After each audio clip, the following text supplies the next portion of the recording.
Welcome to What's That Pen, helping you find your next perfect pen. My name is Amanda, and today we're going to be looking at the MOLOTOW Aqua brush pen. These are done with a water-soluble food-based colorant, and when I went to get this set actually from Germany, I'll have a tour of their German facility coming up really soon. The man who was actually showing me around took one of these pens and shoved it in his mouth. So I've seen in real life that they are safe if you decide to put them in your mouth. But let's not use them for that. Instead, let's see how they are to write with. These pens are actually designed to be a watercolor style of pen, so similar to your Ecoline or Caron marker, but of course every marker has quite a few differences. The cost of these pens in a pack is approximately $23 to $25, and you can also purchase the pens separately for about $2.30 on some websites that have them as singles. And then there are 24 different pens that you can add to your collection. There's this basic color set, and then there's also a secondary color set with even more options for your collection. Now, the ink type for these is a little bit different. It's a water-based solution, and then they've added the food dye to it so that they actually are listed as being child approved, but it does mean that it's a little bit different. It does say that there's transparency to it, and since it's designed to be used as a watercolor style pen, that makes a lot of sense. As to it being acid-free, I'm not 100% sure on that one. I just know that it is drinkable. Hopefully there's no acid in it, but it's not necessarily acid-free for your page. Now the tip for these, it says that it is an elastic-based tip, and while I'm not 100% sure what that means, sometimes they like to use different words, it does mean that there is a brush nib to it, and even just from doing that, I can tell that it's a very flexible brush nib. So doing our ups and downs, our thin upstrokes, thick downstrokes, it gives a really large swell on the downstrokes, and it's still relatively easy to control on the upstrokes. But that large swell means that you are going to have to be writing on a larger scale.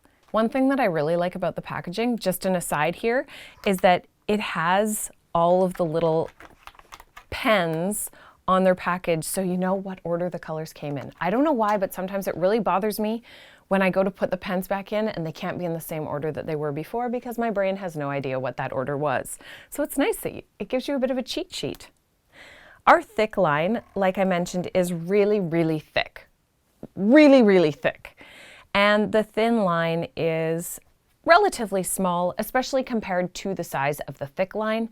And remember, just like I mentioned up here, if you have that large of a thick line, you're going to need to make sure to scale up your letters so that items like the interior portion of your A or the loop on your E still remain that empty space and don't get squished into a thick downstroke. Let's look at our nib rebound. So going up and down a whole bunch, and then we'll look at the flex on the tip, and there is still some flex there. So that means that you are going to be wanting to change the position of your pen in your hand quite a bit so that it doesn't get stuck in one position. And even in the time it's taken for us to talk about this, it still is bent up a little bit.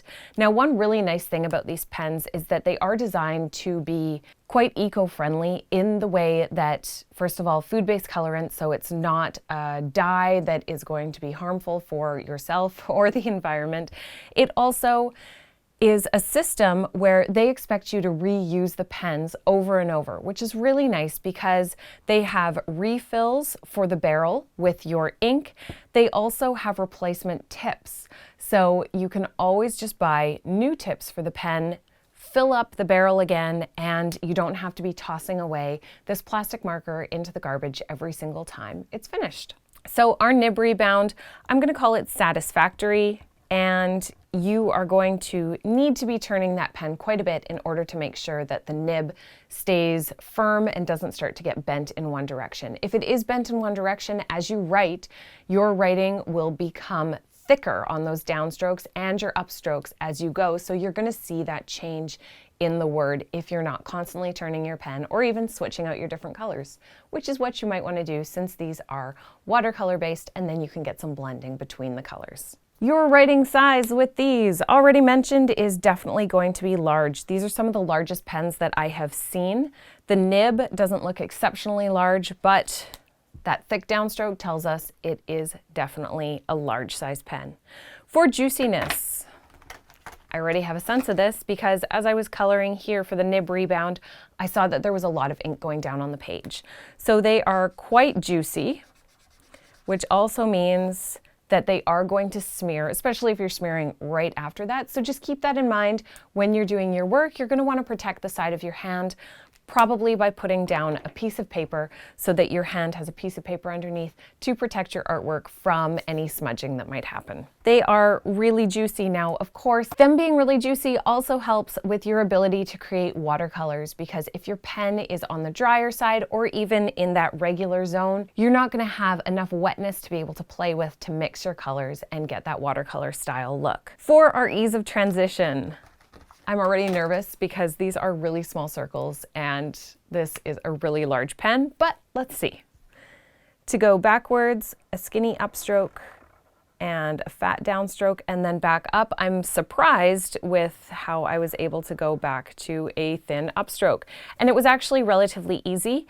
And you can also see I did go a little bit fast, but the curve on the inside and the curve on the outside are both quite smooth. So your transition from heavy to light and light to heavy is pretty surprising with these pens. I would say that it was surprisingly easy. Let's write that down. Now I feel like it's hard for me to give a final verdict on this pen without actually trying it on some watercolor paper, which I just so happen to have here. Weird. So this is good quality Canson Heritage watercolor paper, and let's see how these blend on the paper and just blend out to nothing, and then how they also blend together. So putting a little bit of color up at the top, and then just using a water brush for this. We'll add some water and blend it out and down. Now, one thing that I always look for is to see if there's a line left by the actual pen itself. And in this case, it has blended really naturally. So if we were to write a letter, let's do an A, and then say that we want to blend in a second color. You can already see that there is a lot of juiciness happening there. There is lots of color dropped in those downstrokes and less color dropped in the upstrokes. But let's attach the body of the A and see how we can blend the two together with the water brush. As soon as water touches it, it activates and starts to blend exactly like you would expect watercolor to. And you can then blend the two colors together pretty easily and create some really nice effects. Just taking the water brush through the pen line, activating it, gives you right away that area where the paint has run away from the water and is moving onto the edges, which helps to further create that look of true watercolor. A little bit of water and the paint runs away over to the edges where it'll have those really nice, dry, crisp color edges that happens when you use watercolor. You can see the darkening right in the edge, and as it's wet, you can even go in, try adding in a little bit more color over here, and then we can blend that out as well. Now, one thing that I notice adding the color is that it doesn't rush in like some other watercolor pens do. So if you want to be able to have more control over the way that your color blends, these ones will give you more control, but you're going to have to go back in with your water brush afterwards and blend out those color additions, because it's not juicy enough that it will go in and just spread by itself. So here I've added lots of water and we'll try bringing in that dark blue again.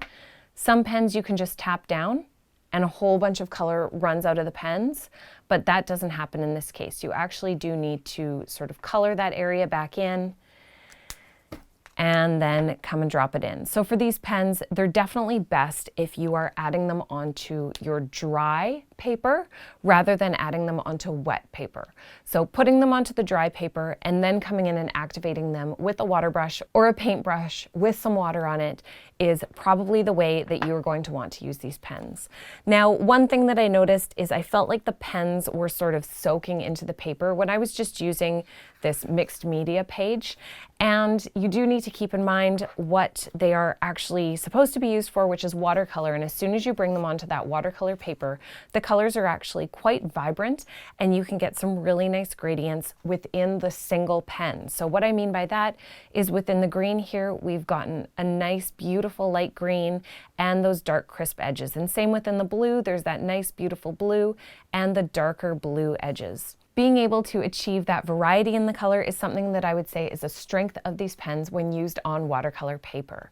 You don't want to add too much water to this sort of paper because it's not designed for that, and instead of looking beautiful, it doesn't spread at all. So make sure that you are using these for their purpose, which is watercolor, in which case I would say that they are quite lovely and something that I will be making very good use of myself. Because of their limitations, to get the most out of them using watercolor paper, I would say that these are an okay pen in the end. But if you are using them on watercolor paper, I would say that the color quality is so gorgeous that they are probably something you are going to want to add to your collection.